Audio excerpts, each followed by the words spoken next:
ഇതുപോലെ ടോക്കിംഗ് ആയിട്ടുള്ള തത്തകളാണ് നോക്കുന്നതെങ്കിൽ നിങ്ങൾക്ക് ഇതുപോലുള്ള ലോറീസ് എടുക്കാം. നമുക്ക് നല്ല രീതിയിൽ ടോക്കിംഗ് ആയിട്ടുള്ള തത്തകളിൽ നമുക്കൊരു ബേസ് ലെവലിൽ വാങ്ങാൻ പറ്റുന്ന തത്തകളാണ് ഈ ലോറീസൊക്കെ കേട്ടോ.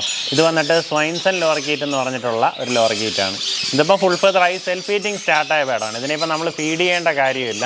നമുക്ക് ഇവർക്കുള്ള ലോറി ഫുഡ് ഇങ്ങനെ കലക്കി വെച്ച് കൊടുത്താൽ തന്നെ സ്വന്തമായിട്ട് തന്നെ കഴിക്കുന്നുണ്ടോ. അതുപോലെ ഫ്രൂട്ട്സ് കൊത്തി തുടങ്ങിയിട്ടുണ്ട്. ആ കണ്ടീഷനിലുള്ള ഫുൾ ഫെദറായ ചിക്കാണ്. ഇപ്പോൾ ഇവരെയൊക്കെ എടുക്കുന്നവർക്ക് ഇനി ഹാൻഡ് ഫീഡ് ചെയ്യാൻ ടൈമില്ലാത്തവരാണെന്നുണ്ടെങ്കിൽ ഇതുപോലെ സെൽഫ് ഈറ്റിംഗ് ആയ ബേഡ്സിനെ എടുക്കുന്നതായിരിക്കും നല്ലത്. അതുപോലെ തന്നെ ഞാൻ ഇപ്പോൾ ഈ കാണിച്ച ഈ ബ്ലാക്ക് ക്യാപ്പ് ലോറി ഇല്ലേ,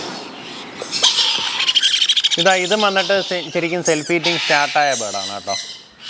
അപ്പോൾ ഇതുപോലുള്ള ലോറീസൊക്കെ ആണെങ്കിൽ നല്ല രീതിയിൽ ടോക്കിംഗ് ആയിട്ടുണ്ടാവും.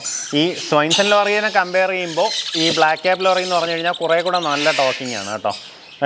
നമുക്ക് ഈ കുറേ അധികം വീഡിയോസിലൊക്കെ ഇതിൽ ഫേമസ് ആയിട്ടുള്ള ആൾക്കാരാണ് ഈ ബ്ലാക്ക് ക്യാപ്പ് ലോറീസൊക്കെ.